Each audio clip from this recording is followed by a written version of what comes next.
Hasan Nasrallah एक ऐसा नाम जो न सिर्फ लेबनान में बल्कि पूरे मिडिल ईस्ट में एक बड़ी ताकत की पहचान हुआ करता था। हिजबुल्लाह जैसे ताकतवर ग्रुप जिनके पास हैवी मिसाइल, ड्रोन सिस्टम के साथ साथ एक पावरफुल मिलिट्री है, उसका फुल कंट्रोल होता था। वो नाम हसन नसरुल्लाह अब हमेशा के लिए खत्म हो चुका है। इजराइल ने एयर स्ट्राइक में हिजबुल्लाह के नसरुल्लाह को assassinate कर दिया है। Breaking news coming in. Israel's military says Hezbollah leader Hassan Nasrallah has been killed in an airstrike on Beirut. अब सवाल ये, क्या नसरुल्लाह की मौत के बाद अब हिजबुल्लाह पूरी तरह से टूट जाएगा और फिर खत्म हो जाएगा, या फिर एक नए चैप्टर की शुरुआत होगी? अब हिजबुल्लाह की इस लड़ाई में क्या ईरान हौथी जैसी पावर उनके साथ खड़ी होगी?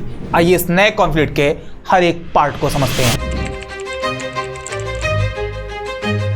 हिजबुल्लाह एक ऐसा आर्म ग्रुप जो न सिर्फ लेबनान में बल्कि पूरे मिडिल ईस्ट में एक ऑर्गेनाइज्ड मिलिट्री और एक स्ट्रॉन्ग पॉलिटिकल पावर माना जाता था। साल 1982 में इजराइल के लेबनान में अटैक करने के बाद इजराइल को लेबनान से बाहर निकालने के लिए हिजबुल्लाह ग्रुप बनाया जाता है और साल 1992 में हसन नसरुल्लाह इसकी लीडरशिप की कमान संभालते हैं। साल 1992 से लेकर अब तक नसरुल्लाह की लीडरशिप में हिजबुल्लाह बड़ी तेजी से एक पावरफुल ग्रुप बनता है और नसरुल्लाह हिजबुल्लाह को इजराइल के खिलाफ एक पावरफुल मुकाबले के लिए तैयार करते हैं। ऐसे में नसरुल्लाह की मौत हिजबुल्लाह के लिए सिर्फ एक इंसान का खत्म होना नहीं बल्कि उनके लिए एक बहुत बड़ा झटका है और इसके दो इंपैक्ट सामने आ सकते हैं। पहला, हिजबुल्लाह की लीडरशिप क्राइसिस हिजबुल्लाह को कमजोर कर सकती है और दूसरा, नसरुल्लाह के बाद जो नया लीडर आएगा वो नसरुल्लाह की लेगेसी को और अग्रेसिवली आगे बढ़ा सकता है। लेकिन ये इतना भी आसान नहीं होगा। क्यों?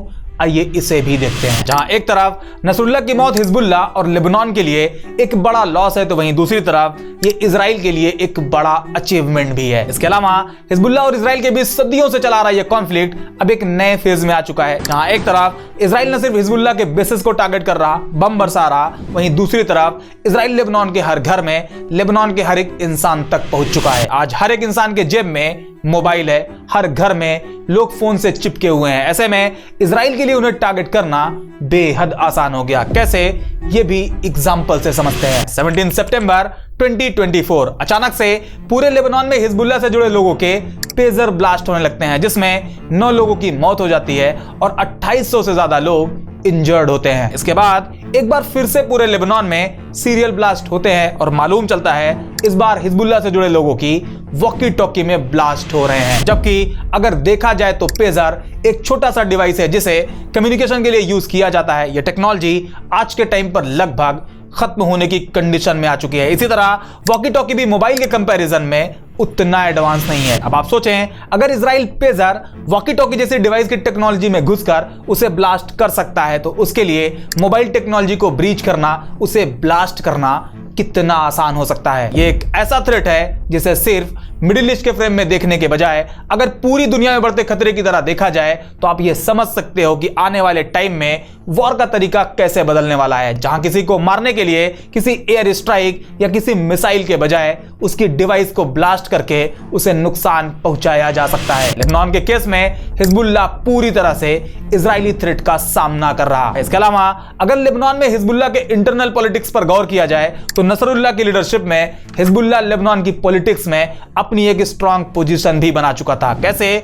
आइए इसे भी समझते हैं। लेबनान का political system sectarian power sharing model पर बेस्ड है, जिसमें अलग अलग रिलीजन, अलग अलग कम्युनिटी के बीच पॉलिटिकल पावर को शेयर कर दिया गया है और ऐसा इसलिए ताकि हर रिलीजियस ग्रुप को इक्वल पावर मिले और उनके पॉलिटिकल और सोशल राइट को प्रोटेक्ट किया जा सके। यह सिस्टम ताइफ एग्रीमेंट 1989 के बाद स्टेब्लिश हुआ ताकि लेबनान में सिविल वॉर को खत्म किया जा सके और इसमें कुछ इंपॉर्टेंट की पॉइंट भी रखे गए, जैसे लेबनान का प्रेसिडेंट हमेशा क्रिश्चियन होगा, प्राइम मिनिस्टर हमेशा सुन्नी मुस्लिम होगा और पार्लियामेंट स्पीकर हमेशा शिया कम्युनिटी से बिलोंग करेगा। इसके अलावा लेबनान पार्लियामेंट में टोटल 128 सीट है, जिसमें 50% यानी 64 सीट क्रिश्चियन के लिए रिजर्व की गई और 50% सीट मुस्लिम को दे दी गई। क्रिश्चियन की टोटल 64 सीट उनकी अलग अलग कम्युनिटी, मैरोनाइट्स, ग्रीक, ऑर्थोडॉक्स जैसे अलग अलग ग्रुप में फिर से डिवाइड हुई और इसी तरह मुस्लिम की 64 सीट सुन्नी मुस्लिम और शिया मुस्लिम के बीच डिवाइड हो जाती है, जिसमें अकेले हिजबुल्लाह साल 2018 के इलेक्शन में नसरुल्लाह की लीडरशिप में 13 सीट हासिल करती है और उसमें 12 पर जीत भी मिलती है। मतलब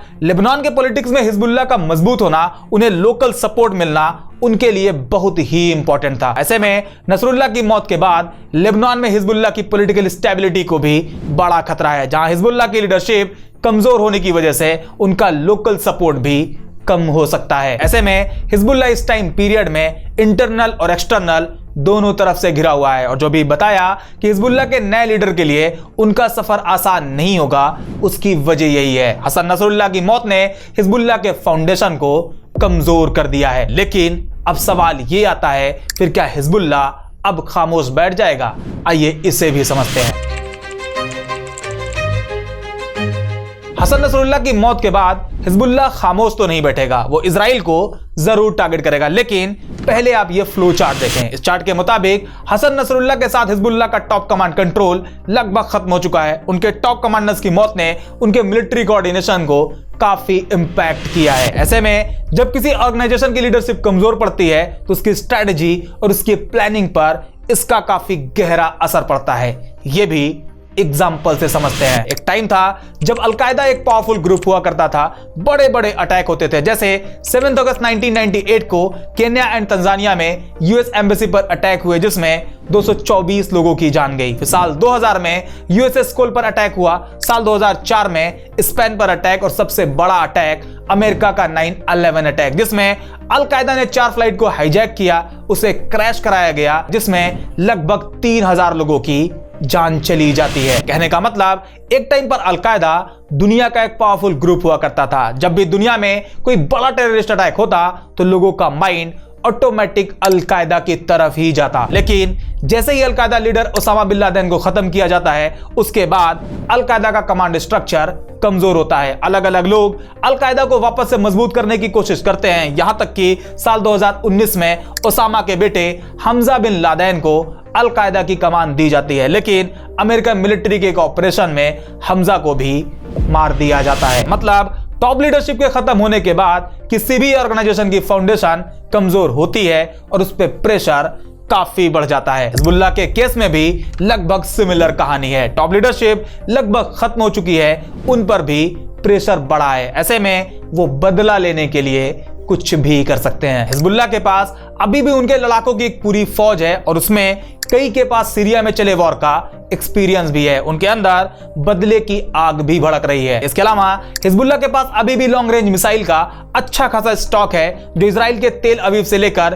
किसी भी शहर को टारगेट करने की पावर रखता है। और इजराइल नसरुल्लाह की मौत के बाद भी लेबनान पर अटैक कर रहा, जैसा कि अभी बताया कि उनके ऊपर प्रेशर बढ़ा है। ऐसे में हिजबुल्लाह सिर्फ यह सोचकर उन मिसाइल को फायर कर सकता है कि इजराइल उनके मिसाइल को डिस्ट्रॉय करे, उससे पहले उसे दाग दिया जाए। और प्रेशर में यह फैसला लिया जा सकता है, इसकी पॉसिबिलिटीज काफी ज्यादा है। लेकिन हिजबुल्लाह को यह भी समझ आएगा कि अगर वो इजराइल के अगेंस्ट कोई बड़ा अटैक करते हैं तो उसका रिटेलिएशन क्या हो सकता है। अब इसे समझने के लिए अगर इजराइल का पैटर्न देखें तो पिछले कुछ सालों में जब जब हमास ने इजराइल पर रॉकेट फायर किए तो उसके जवाब में इजराइल ने गाजा पर बड़े अटैक किए हैं, जिसमें गाजा का इंफ्रास्ट्रक्चर तबाह हुआ, बहुत सारे सिविलियन इजरायली अटैक में मारे जाते हैं। हमास और इजराइल के रिसेंट कॉन्फ्लिक्ट को अगर आप देखेंगे तो 7 अक्टूबर के अटैक के बाद गाजा का इंफ्रास्ट्रक्चर ऑलमोस्ट तबाह हो चुका है, और अब तक करीब 41,000 से ज्यादा लोगों की जान जा चुकी है, जिसमें 16,500 से ज्यादा